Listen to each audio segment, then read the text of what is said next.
17 सीटों वालों ने पास की है। तो इस आइन को जो है ना हम जमहूरी कह सकते हैं और ना आइन ही कह सकते हैं। और आइन जो है पहले से कुछ ताकतवर लोगों ने जो है जमीन पर फेंक दिया था और पैरों की इस वक्त क्या पोजीशन है और क्या तैयारियां मुकम्मल कर ली है और कौन कौन आपके साथ आ रहा है जगह में? बिस्मिल्लाहिर्रहमानिर्रहीम। सबसे पहले तो आज के इस दौरे के बारे में बता दूंगा। ये मेरे लीडर मेरे कायद जनाब इमरान खान साहब का इनिशिएटिव था। PRT सर्विस ये पेशावर की आवाम के लिए जो है एक तोहफा था और आज जो है क्योंकि ये इनिशिएटिव मिडिल क्लास और गरीब लोगों के लिए था और मैं भी जो है इसी क्लास से हूँ, तो मैं चाह रहा था कि मैं अपनी आवाम से डायरेक्टली मिलूँ और उनसे जो है इसमें जो कमी बेशियाँ हैं उनका पूछूँ। तो आज मुझे पता चला कि सर्विस तो अल्हम्दुलिल्लाह काफ़ी बेहतरीन है, लेकिन इसमें रश बहुत ज़्यादा होता है। तो इसी के लिए हम 50 बसेस जो हैं वो ऑलरेडी मंगवा चुके हैं और 50 की जो है मज़ीद समरी इंशाल्लाह आएगी। तो इसको हम बसेस भी बढ़ा रहे हैं और डिफरेंट रूट्स जो शामिल नहीं है वो भी शामिल कर रहे हैं। और आज मैं यहाँ से ये ऐलान भी करता हूँ कि हमारा जो जमरूद TD बाज़ार है उस तक भी जो है इसको एक्सपेंड करेंगे और उस दूसरी तरफ जो है बड़ा बाज़ार तक भी इसको एक्सपेंड करेंगे इंशाल्लाह ताला। सर ये सर्कुलर रेलवे मंसूबा था पेशावर 410 सवाबी सबको मिलाना था, लेकिन वो मंसूबा बंद है, क्या कहेंगे आप उस पर? क्या काम उस पर भी जो काम है उसका मैंने CS साहब को और हमारी PND डिपार्टमेंट को बोल दिया है।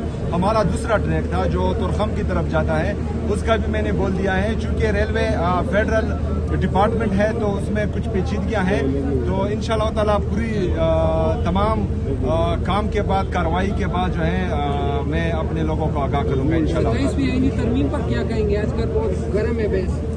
देखिए जी, जब से पाकिस्तान बना है आज तक कभी भी किसी जर्नेल को सजा नहीं हुई और अगर फर्ज करें सजा सुनाई गई है तो उस पर अमल दरामद नहीं हुआ। और अगर मैं ये कहूँ कि 27वीं आईनी तरमीम के जरिए जो है वो आइन को रौंद डाला गया है, जमहूरियत को रौंद डाला गया है, तो ये तरमीम जो है 17 सीटों वालों ने पास की है। तो इस आइन को जो है ना हम जमहूरी कह सकते हैं और ना आइन ही कह सकते हैं। और आइन जो है पहले से कुछ ताकतवर लोगों ने जो है ज़मीन पर फेंक दिया था और पैरों तले रौंद दिया था, क्योंकि इससे पहले भी जो है ना इंसाफ था, ना आइन और कानून की बालादस्ती थी और ना ही जो है अदालतें आज़ाद थी, वो मफलूज कर चुके थे। तो बहरहाल इससे पहले जितने भी ताकतवर लोग आए हैं और उन्होंने पाकिस्तान के साथ, आइन के साथ, अदालतों के साथ, हमारे मीडिया के साथ जो जुल्म किया है, तो मेरे ख्याल में किसी को 27वीं आईनी तरमीम या किसी तरमीम की ज़रूरत नहीं पड़ी। तो ताकतवर होता है, उसके लिए तरमीम की ज़रूरत नहीं होती। और 27वीं आईनी तरमीम मुझे लगता है कि ये किसी और चीज़ के लिए लाया गया है और शायद इसमें जो है किसी को फायदा होगा और किसी को नुकसान होगा। वज़ीर साहब ये बताइएगा, सबर हो गया उस सवाल। वज़ीर साहब ये बताइएगा कि आपको और आपके पूरे कबीले को मुख्तलिफ तौर तरीके से जो है वो कोशिश की जा रही है, ब्लेम गेम का एक सिस्टम जो है वो शुरू हो चुका है मुख्तलिफ, आप खुद भी इससे वाकिफ होंगे, तो आप इस पे थोड़ा खुल के नहीं बोले कि ये कौन लोग हैं और जो कोशिश कर रहे हैं, हालांकि हमें तो सब कुछ पता है।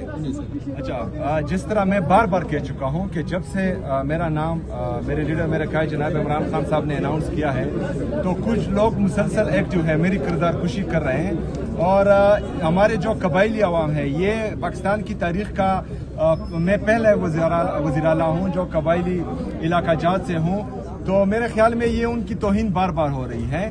और मेरा लीडर मेरा कायद इमरान खान साहब कहता है कि मिलिट्री ऑपरेशन किसी मसले का हल नहीं है, तो वो मेरा मौक़िफ़ पहले भी था, आज भी है और इसके बाद भी होगा। लेकिन एक बंदे ने मुझसे वहाँ पर पूछा कि मिलिट्री ऑपरेशन को आप क्यों रोक रहे हैं, तो उसको मैंने जो है इसके कंसिक्वेंसेस का बताया कि यहाँ ये दर्द हम देख चुके हैं, इससे जो है हम गुजरे हैं। जब आप मिलिट्री ऑपरेशन अनाउंस करते हैं तो तमाम जो मजहबी अक़दार हैं, जो हमारे कबायली और पख्तूनी रिवायात हैं और इंसानी हमदर्दी है, उनको रौंद दिया जाता है। फिर जो है किसी में इंसानियत नहीं रहती। और जिस तरह मेरे अल्लाह का कानून है, ये डिवाइन लॉ है कि सजा और जजा होनी चाहिए। अगर आप सही काम करेंगे तो आपके लिए जन्नत है, आप बुरे काम करेंगे तो आपके लिए दोज़ख है। तो इंसान की फितरत जो है वो सजा और जजा से मुंसलिक है। تو جو ملٹری آپریشن ہے اس میں سزا اور جزا کا قانون ختم ہو جاتا ہے، تو پھر کچھ لوگ جو ہیں اپنے آپ کو قانون سے بھی اوپر سمجھتے ہیں اور وہ حیوان بھی بن جاتے ہیں۔ باقی جو ہمارے 80,000 شہداء ہوئے ہیں، جس میں ہماری سیکیورٹی فورسز کی بھی شہداء ہیں، ہمارے سویلینز بھی شہید ہو چکے ہیں، آج بھی جو ہے ایک ڈرون اٹیک میں ہمارے 21 سویلینوں کی شہادت ہو رہی ہے۔ تو میں یہ چاہتا ہوں کہ براڈر کنسیپٹ میں جو میرا موقف ہے کہ ملٹری آپریشن نہیں ہونی چاہیے اور بند کمروں میں فیصلے نہیں ہونے چاہیے۔ یہاں خیبر پختونخوا کی حکومت کو، خیبر پختونخوا کے پارلیمنٹیرین کو، خیبر پختونخوا کے عوام کو ہر اس فیصلے میں شامل کیا جائے جو خیبر پختونخوا اور اس کی عوام کے بارے میں ہو۔ اسی حوالے سے 12 نومبر کو بدھ کے دن جو ہے ہمارا تمام سیاسی پارٹیوں کا، سماجی شخصیات کا، ہمارے جو سابقہ پارلیمنٹیرین ہیں ان کا جرگہ ہونے جا رہا ہے جو امن و امان کی صورتحال پر ہے۔ انشاءاللہ تعالیٰ اس سے جو ہے مجھے لگ رہا ہے کہ مثبت نتائج آئیں گے اور اس دہشت گردی کے ناسور کا اور امن و امان کی صورتحال کا مستقل حل انشاءاللہ تعالیٰ ڈھونڈا جائے گا انشاءاللہ۔ شکریہ۔ جرگے کی اس وقت کیا پوزیشن ہے اور کیا تیاریاں مکمل کر لی ہیں اور کون کون آپ کے ساتھ آ رہا ہے اس جرگے میں؟ بسم اللہ الرحمن الرحیم۔ سب سے پہلے تو آج کے اس دورے کے بارے میں بتا دوں گا۔ یہ میرے لیڈر میرے قائد جناب عمران خان صاحب کا انیشیٹو تھا۔ PRT سروس یہ پشاور کی عوام کے لیے جو ہے ایک تحفہ تھا، اور آج جو ہے کیونکہ یہ انیشیٹو مڈل کلاس اور غریب لوگوں کے لیے تھا اور میں بھی جو ہے اسی کلاس سے ہوں، تو میں چاہ رہا تھا کہ میں اپنی عوام سے ڈائریکٹلی ملوں اور ان سے جو ہے اس میں جو کمی بیشیاں ہیں ان کا پوچھوں۔ تو آج مجھے پتہ چلا کہ سروس تو الحمدللہ کافی بہترین ہے، لیکن اس میں رش بہت زیادہ ہوتا ہے، تو اسی کے لیے ہم 50 بسز جو ہیں وہ آلریڈی منگوا چکے ہیں اور 50 کی جو ہے مزید سمری انشاءاللہ آئے گی، تو اس کو ہم بسز بھی بڑھا رہے ہیں اور ڈیفرنٹ روٹس جو شامل نہیں ہیں وہ بھی شامل کر رہے ہیں۔ اور آج میں یہاں سے یہ اعلان بھی کرتا ہوں کہ ہمارا جو جمرود TD بازار ہے اس تک بھی جو ہے اس کو ایکسپینڈ کریں گے اور اس دوسری طرف جو ہے باڑا بازار تک بھی اس کو ایکسپینڈ کریں گے انشاءاللہ تعالیٰ۔ سر یہ سرکولر ریلوے منصوبہ تھا پشاور 410 سوابی سب کو ملانا تھا، لیکن وہ منصوبہ بند ہے، کیا کہیں گے آپ اس پر؟ کیا کام اس پر بھی جو کام ہے اس کا میں نے CS صاحب کو اور ہماری PND ڈپارٹمنٹ کو بول دیا ہے۔ ہمارا دوسرا ٹریک تھا جو ترخم کی طرف جاتا ہے، اس کا بھی میں نے بول دیا ہے، چونکہ ریلوے فیڈرل ڈپارٹمنٹ ہے تو اس میں کچھ پیچیدگیاں ہیں، تو انشاءاللہ تعالیٰ پوری تمام کام کے بعد، کارروائی کے بعد جو ہے میں اپنے لوگوں کو آگاہ کروں گا انشاءاللہ۔ 27ویں آئینی ترمیم پر کیا کہیں گے؟ آج کل بہت گرم ہے بحث۔ دیکھیں جی، جب سے پاکستان بنا ہے آج تک کبھی بھی کسی جرنیل کو سزا نہیں ہوئی، اور اگر فرض کریں سزا سنائی گئی ہے تو اس پر عمل درآمد نہیں ہوا۔ اور اگر میں یہ کہوں کہ 27ویں آئینی ترمیم کے ذریعے جو ہے وہ آئین کو رون ڈالا گیا ہے، جمہوریت کو رون ڈالا گیا ہے، تو یہ ترمیم جو ہے 17 سیٹوں والوں نے پاس کی ہے، تو اس آئین کو جو ہے نہ ہم جمہوری کہہ سکتے ہیں اور نہ آئینی کہہ سکتے ہیں۔ اور آئین جو ہے پہلے سے کچھ طاقتور لوگوں نے جو ہے زمین پر پینگ دیا تھا اور پیروں تلے رون دیا تھا، کیونکہ اس سے پہلے بھی جو ہے نہ انصاف تھا، نہ آئین اور قانون کی بالادستی تھی، اور نہ ہی جو ہے عدالت آزاد تھی، وہ مفلوج کر چکے تھے۔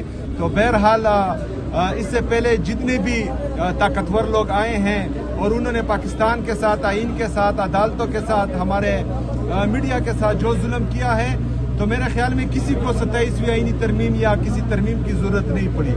تو طاقتور ہوتا ہے، اس کے لیے ترمیم کی ضرورت نہیں ہوتی۔ اور 27ویں آئینی ترمیم مجھے لگتا ہے کہ یہ کسی اور چیز کے لیے لایا گیا ہے، اور شاید اس میں جو ہے کسی کو فائدہ ہوگا اور کسی کو نقصان ہوگا۔ وزیر صاحب یہ بتائیے گا، صبر ہو گیا سوال، وزیر صاحب یہ بتائیے گا کہ آپ کو اور آپ کے پورے قبیلے کو مختلف طور طریقے سے جو ہے وہ جو ہے کوشش کی جا رہی ہے، بلیم گیم کا ایک سسٹم جو ہے وہ شروع ہو چکا ہے مختلف، آپ خود بھی اس سے واقف ہوں گے، تو آپ اس پہ تھوڑا کھل کے نہیں بولے کہ یہ کون لوگ ہیں اور جو کوشش کر رہے ہیں، حالانکہ ہمیں تو سب کچھ پتہ ہے۔ اچھا، جس طرح میں بار بار کہہ چکا ہوں کہ جب سے میرا نام میرے لیڈر میرے قائد جناب عمران خان صاحب نے اناؤنس کیا ہے، تو کچھ لوگ مسلسل ایکٹیو ہیں، میری کردار کشی کر رہے ہیں، اور ہمارے جو قبائلی عوام ہے، یہ پاکستان کی تاریخ کا میں پہلے وزیر اعلیٰ ہوں جو قبائلی علاقہ جات سے ہوں، तो मेरे ख्याल में ये उनकी तौहीन बार बार हो रही है। और मेरा लीडर, मेरा कायद इमरान खान साहब कहता है कि मिलिट्री ऑपरेशन किसी मसले का हल नहीं है, तो वो मेरा मौक़िफ़ पहले भी था, आज भी है और इसके बाद भी होगा। लेकिन एक बंदे ने मुझसे वहाँ पर पूछा कि मिलिट्री ऑपरेशन को आप क्यों रोक रहे हैं, तो उसको मैंने जो है इसके कंसिक्वेंसेस का बताया कि यहाँ ये दर्द हम देख चुके हैं, इससे जो है हम गुजरे हैं। जब आप मिलिट्री ऑपरेशन अनाउंस करते हैं तो तमाम जो मजहबी अक़दार हैं, जो हमारे कबायली और पख्तूनी रिवायात हैं और इंसानी हमदर्दी है, उनको रौंद दिया जाता है। फिर जो है किसी में इंसानियत नहीं रहती। और जिस तरह मेरे अल्लाह का कानून है, ये डिवाइन लॉ है कि सज़ा और जज़ा होनी चाहिए। अगर आप सही काम करेंगे तो आपके लिए जन्नत है, आप बुरे काम करेंगे तो आपके लिए दोज़ख है। तो इंसान की फितरत जो है वो सज़ा और जज़ा से मुंसलिक है। तो जो मिलिट्री ऑपरेशन है, इसमें सज़ा और जज़ा का कानून ख़त्म हो जाता है। तो फिर कुछ लोग जो हैं अपने आप को कानून से भी ऊपर समझते हैं और वो हैवान भी बन जाते हैं। बाकी जो हमारे 80,000 शहदा हुए हैं, जिसमें हमारे सिक्योरिटी फोर्सेस की भी शहदा हैं, हमारे सिविलियंस भी शहीद हो चुके हैं। आज भी जो है एक ड्रोन अटैक में हमारे 21 सिविलियनों की शहादत हो रही है। तो मैं ये चाहता हूँ कि ब्रॉडर कंसेप्ट में जो मेरा मौक़िफ़ है कि मिलिट्री ऑपरेशन नहीं होने चाहिए और बंद कमरों में फैसले नहीं होने चाहिए। यहाँ खैबर पख्तूनख्वा की हुकूमत को, खैबर पख्तूनख्वा के पार्लियामेंटेरियन को, खैबर पख्तूनख्वा के अवाम को हर उस फैसले में शामिल किया जाए जो खैबर पख्तूनख्वा और उसकी आवाम के बारे में हो। इसी हवाले से 12 नवंबर को बुध के दिन जो है हमारा तमाम सियासी पार्टियों का, समाजी शख्सियात का, हमारे जो साबका पार्लियामेंटेरियन हैं उनका जिरगा होने जा रहा है, जो अमन और अमान की सूरत हाल पर है। इंशाअल्लाह ताला उससे जो है मुझे लग रहा है कि मुस्बत नताइज आएंगे और इस दहशतगर्दी के नासूर का और अमन और अमान की सूरत हाल का मुस्तकिल हल इंशाअल्लाह ताला ढूंढा जाएगा इंशाअल्लाह। शुक्रिया।